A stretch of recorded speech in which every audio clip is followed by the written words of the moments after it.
मित्रांनो, आपण आघात या कथेचा आज भाग दुसरा बघणार आहोत। जर तुम्ही याचा भाग पहिला पाहिला नसेल, ही कथा बघण्याआधी तुम्ही याचा भाग पहिला जो डिस्क्रिप्शनमध्ये मी लिंक दिली आहे तिथे जाऊन बघू शकता। तर सुरेश शेतघरी आल्यानंतर वीरेशला चांगलीच मदत करत होता। शेती बागायतीत चांगलं लक्ष देत होता। वीरेशचं शांत आणि सात्विक राहणीमान त्याच्यात बदल घडवत होतं, त्यामुळे सुरेश सुधारत होता। त्याचा थिल्लरपणा कमी झालेला। हळूहळू दोघा भावांचं छान जमायला लागलं। पण वीरेशने मात्र हिशोबाचं काम आपल्याकडेच ठेवलं होतं। वाड्यात कुणीही जात नसे। संपूर्ण गावात वाड्याबद्दल भीतीचे वातावरण पसरले होते। गावातील माणसेही त्या मार्गाने जाण्याचं टाळू लागली। 2-4 महिन्यात एखाद दुसरी बातमी कानावर पडायची। वाड्याच्या परिसरात आज अमका घाबरला, त्याला ताप येतोय, कुणी घाबरलेला वेड्यासारखा करतोय, कुणाचा कुत्रा गायब झाला। त्यामुळे वाड्याचा परिसर हळूहळू निर्जन होत गेला। दोन्ही भावांनी मेहनत करून आपली परिस्थिती बळकट केली। शेतघराजवळच आणखी एक घर बांधलं। लांबच्या नातेवाईकातून सुरेशचे लग्नही जुळले। सधन कुटुंबातील निलांबरी सडपातळ बांधा दिसायलाही छान होती। साला स्वभावाने कुणालाही आपलंसं करण्याची ताकद तिच्या अंगी होती। नवीन घरात सुरेशचा संसार सुरू झाला। दिवस वर्ष भराभरा जात होती, पण लग्न होऊन 7-8 वर्ष झाली तरी सुरेशला संतान सुख नव्हते। उपास तपास झाले, काहीही फरक नव्हता। शेतावर मजूर काम करत असताना त्यांच्याकडून योग्य काम करून घेण्यासाठी स्वतः लक्ष द्यावं लागतं। सुरेश आणि वीरेश कामानिमित्त बाहेरगावी गेल्याने सुरेशची पत्नी निलांबरी आपल्या शेतावर देखरेख करण्यासाठी मजूर स्त्रियांसोबत गेली। स्त्रियांना काम करताना नाही म्हटलं तरी एखादा विषय गजालीसाठी मिळाल्यास त्या विषयावर कथ्याकूट चांगलाच होतो। बोलता बोलता वाड्याचा विषय चर्चेत आला। निलांबरीला वाड्याबद्दल विशेष माहिती नव्हती। ती या मजूर स्त्रियांचे बोलणे कान देऊन ऐकत होती। जुजबी माहिती समजल्यावर तिला आणखी माहिती मिळवण्याची तीव्र इच्छा निर्माण झाली। त्यासाठी तिला वाडा एकदा नजरेखालून घालावा या उद्देशाने तिने एका स्त्रीला विश्वासात घेऊन विचारले, "अगं सखू, तो वाडा मला दाखवशील का?" "हो, पण लांबूनच हा, कारण त्या बाजूला कुणीही जात नाही." "बरं ठीक आहे, दुपारीच जाऊया आपण." आज पुरुष मंडळी घरी नव्हती, त्यामुळे आजच वाडा पाहावा या विचाराने दुपारीच जेवण आटोपल्यावर निलांबरी त्या स्त्रीला बरोबर घेऊन वाडा पाहायला गेली। वाड्याच्या कुंपणाच्या बाहेरूनच त्या स्त्रीने तिला वाडा दाखवला। निलांबरी वाड्याच्या कुंपणात जायला निघताच त्या स्त्रीने तिला अडवलं, "बाईसा, तुम्ही आत जाऊ नका."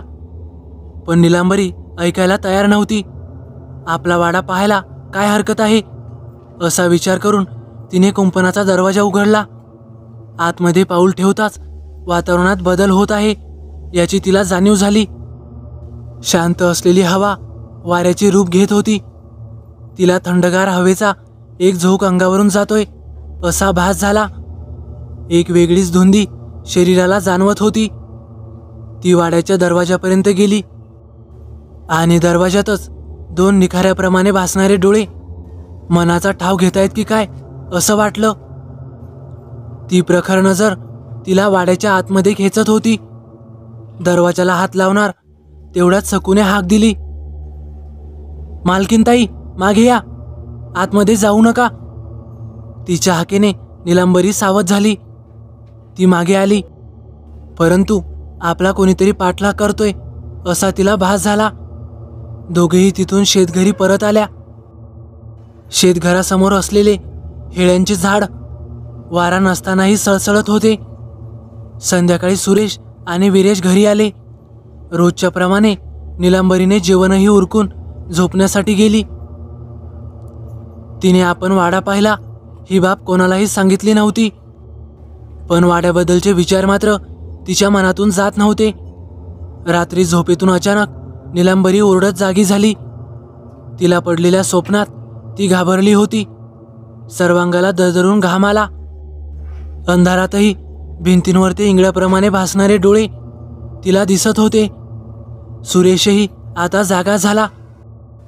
त्याने दिवा पेटवून उजेड केला आणि नीलांबरीला धीर दिला.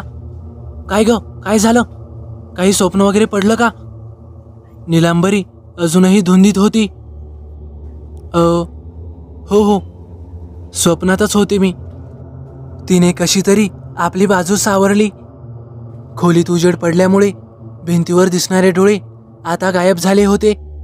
सकाळपर्यंत सुरेशच्या साथीने नीलांबरीला थोडी झोप मिळाली. परंतु सतत कोणीतरी आपल्या पाळतीवर आहे याची खूणगाठ तिने मनात बांधली. दिवस कसा तरी कामात निघून जात होता, पण येणारी प्रत्येक रात्र काळरात्र वाटायची. 2-3 रात्री नीलांबरी झोपेतून अचानक दचकून उठायची. सुरेशची पिण्याची तलफ चाळवली की तो शेत राखणीच्या निमित्ताने दारूचा गुत्ता गाठायचा. त्यामुळे रात्री अपरात्री बाहेर जावं लागल्यास नीलांबरीच्या सोबतीसाठी सखूला शेतघरी ठेवून घेतलं. अमावस्या जवळ आली तशी नीलांबरी आपल्याच एका वेगळ्या धुंदीत वावरायची. आज अमावस्या होती. सुरेशही घरी नव्हता. मध्यरात्री अचानक नीलांबरी उठली. ती दरवाजा उघडून बाहेर आली. दरवाजाच्या आवाजाने सखूलाही जाग आली. नीलांबरी त्या मिठ्ठ काळोखातून हळूहळू चालायला लागली. सखूने हाक मारून तिला थांबवण्याचा प्रयत्न केला, पण नीलांबरी ऐकण्याच्या मनस्थितीत नव्हती. सखू मागाहून जात होती. हळूहळू चालण्याचा वेग पळण्यात झाला. कुत्र्याचा भेसूर ओरडण्याने आणि रातकिड्यांच्या कर्णकर्कश आवाजाने रात्र अजूनच भयान वाटत होती. नीलांबरी धावत वाड्याच्या कुंपणात पोहोचली. सखूही मागोमाग होती. कुंपणात पोहोचताच राघवच्या प्रेतात्म्याने आपला अंमल दोघींच्याही मनावर वाढवला. इकडे सुरेश गुत्त्यावरच दारूचे घोट रिचवीत होता. काही पिणारेही गप्पा मारत बसलेले होते.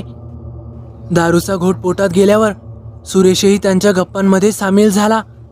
बोलता बोलता त्याने वाड्यातील आपल्या आलेल्या प्रसंगावर बोलायला सुरुवात केली. त्याचा हा विषय कोपऱ्यात बसलेली एक व्यक्ती कान लावून ऐकत होती. तो स्वामी होता.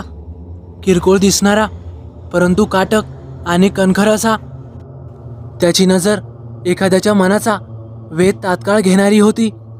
सुरेशची कहाणी ऐकून त्याने अंतर्मनाने त्या वाड्याचा शोध घेतला आणि त्याने जे पाहिलं त्यावर कुणाचाच विश्वासही बसला नसता.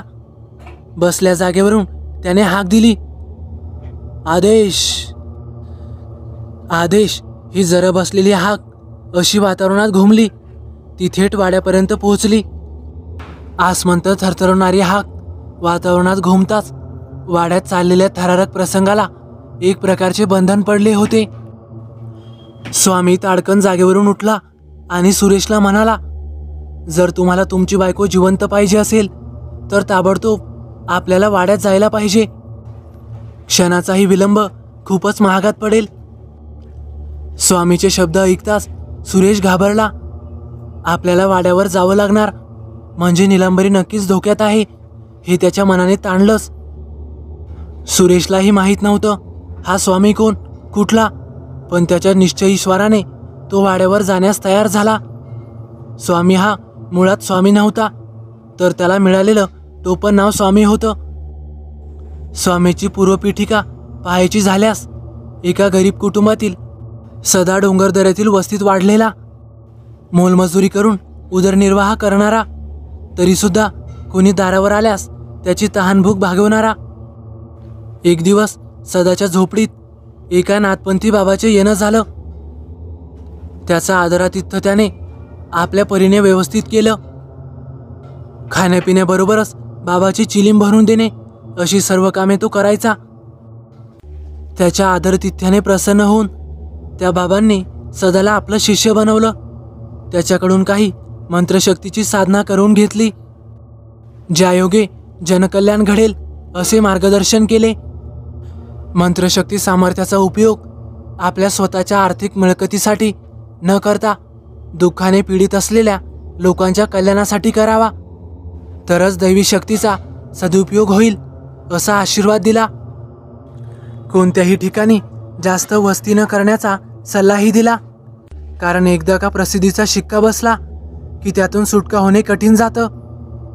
मंत्रसाधना करतेवेळी मन एकाग्र होण्यासाठी अघोरी बाबा गांजा भरलेली चिली मोडतात. सदालाही त्याची सवय लागलेली, पण जसा परिसर बदलतो त्याप्रमाणे स्वतःच्याही राहणीमानातही बदल करावा लागतो. गावोगावी फिरताना स्वामी सर्वसामान्य माणसांप्रमाणेच राहायचा. ना दाढी ना कफनी, गांजा चिलमीची जागा विडीने घेतलेली. वाटेत रात्रीचे बसस्थान, जागा मिळेल तिथे कोठेही ठेवायचं. ज्या ठिकाणी रात्री जागविल्या जातात त्या ठिकाणी बिडी काडीची सोय नक्कीच असते. स्वामी बिडीसाठीच गुत्त्यावर गेला होता. तेथे येणाऱ्या लोकांच्या गजाली ऐकता ऐकता बिडीचे झुरके घेत होता. सुरेश आणि स्वामी झपाझपा चालत वाड्याच्या दिशेने निघाले. चालतानाच स्वामीने आपल्या खिशातून एक भस्माची डबी काढली. त्यातून एक चिमूटभर भस्म सुरेशच्या अंगावर फुंकले, जेणेकरून त्याला अमानवीय शक्तीपासून कोणताही त्रास होऊ नये. इकडे वाड्यावर पोचलेली निलांबरी आणि सखू ही प्रेतात्मा राघोच्या कब्जात होती. राघोने पहिला आघात सखूवर केला. तिच्या शरीराच्या चिंधड्या उडवल्या. निलांबरीला तळघरात खेचले. तिच्यावर वार करणार तेवढ्यात स्वामी आणि सुरेश वाड्यावर पोहोचले. 8-10 वर्ष निर्मनुष्य असलेला वाडा भयान भासत होता. मिट्ट काळोखी रात्र आणि अवतीभोवती वावरणाऱ्या निशाचर प्राण्यांचा आवाज अंगाचा थरकाप उडवणारा होता. वाड्याच्या दरवाजावर स्वामीने पाऊल ठेवताच पाकुळ्यांचा थवा भुरकन डोक्यावरून गेला. अचानक वादळ सदृश्य स्थिती निर्माण झाली. स्वामीने चुटकीभर भस्म फुंकल्यावर निळसर प्रकाश चमकला. त्या प्रकाशात स्वामी पुढे चाल करू लागला. सुरेश मागे होताच त्याची भीतीने बोबडी वळायची पाळी आली, पण स्वामीवर विश्वास ठेवून तो मागून चालत होता. वादळाने चक्री भोवरा बनवून स्वामीच्या अंगावर चाल केली, पण स्वामीने क्षणात वादळ शमवलं. जसा स्वामी वाड्यात जात होता तसा कोंदटलेल्या हवेचा कुबट वास नाकात शिरत होता. राघवच्या प्रेतात्म्याने मारलेले जीव येथेच पिशाचे बनून घुटमळत होते. त्यांचे पिशाचिक भाषेतले बोलणे किंकाळणे अंगावर शहारे आणत होते. आजूबाजूचा वाढता धोका लक्षात घेता स्वामीने सुरेशच्या डोक्याला संरक्षण कवच असलेला टिळा लावला. आता सुरेशवर कितीही हल्ला झाला तरी त्याला इजा होणार नव्हती. स्वामी तळघराच्या पायऱ्या हळूहळू उतरायला लागला. कुत्र्याच्या गुरगुरण्याचा आवाज त्याच्या कानी पडला. राघोने त्याला सुरुवातीलाच खलास केलं होतं, पण त्याचं पिशाचं झालं होतं. हाडांचा सापळा होऊन अंगाची लक्तरी झालेली, तोंडाच्या भिचक्यातून गळणारी लाळ असं हिडीस रूप पाहून कुणाचीही भीतीने फेफे उडाली असती.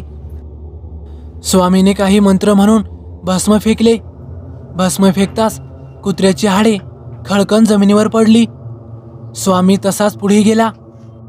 राघवचा प्रेतात्मा खवळलेला होता, पण स्वामीचे बंधन त्याला हातपाय हलवायला देत नव्हते. स्वामीने पुन्हा भस्म फेकले. त्या भस्माच्या निळसर उजेडात त्याला एका कोपऱ्यात निलांबरी बसलेली दिसली. मूर्ख माणसा, माझ्यावर लादलेली बंधनं मी थोड्याच अवधीत नष्ट करीन आणि तुझ्या समवेत या वाड्यावर जे जे हक्क सांगतील त्यांचा नायनाट करेन. हे प्रेतात्म्या, माझ्या गुरुशक्तीपुढे तू की झाड की पत्ती समान आहेस. आतापर्यंत बरेच जीव तू घेतलेस, आणखी पापाचा धनी होऊ नकोस. राघोचा थैथयाट वाढला. तो ऐकत नाही हे पाहून स्वामीने हलकासा भस्माचा वार केला. त्या वाराने राघो जळायला लागला. तो किंचाळत होता, थांब थांब, हे माणसा, मी जातो. मला यातना सहन होत नाहीत. सर्वांग जळतंय तरी सुद्धा मला वाड्यातील वैभव सोडवत नाही. यासाठी मी पुन्हा जन्म घेईन. देव करो आणि तुझी इच्छा पूर्ण हो. परंतु आता तू या प्रेतात्मा योनीतून मुक्त होत आहेस, तर जाताना बाहेर खून म्हणून दाखवून जा. स्वामीने आज्ञा करताच राघोने स्वामींना नमस्कार केला आणि तो हवेत अंतर्धान पावला. त्याचवेळी बाहेर भले मोठे आंब्याचे झाड कडकडत मोडून पडले. स्वामीने नीलांबरीच्या जवळ जाऊन तिच्या मस्तकावर हात ठेवला आणि क्षणातच नीलांबरी भानावर आली.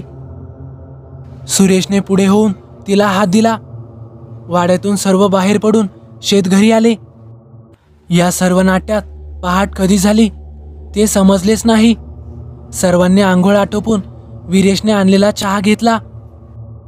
स्वामीने सुरेशला राघोच्या नावे पिंडदान श्राद्ध करायला सांगितले. नीलांबरीलाही आशीर्वाद दिला आणि सांगितले, तुझ्या पोटी येणाऱ्या बाळाचे नाव रघुनाथ ठेव, कारण तो जाताना बोलला होता, मला वाड्याचे वैभव सोडवत नाही, यासाठी मी पुन्हा जन्म घेईन.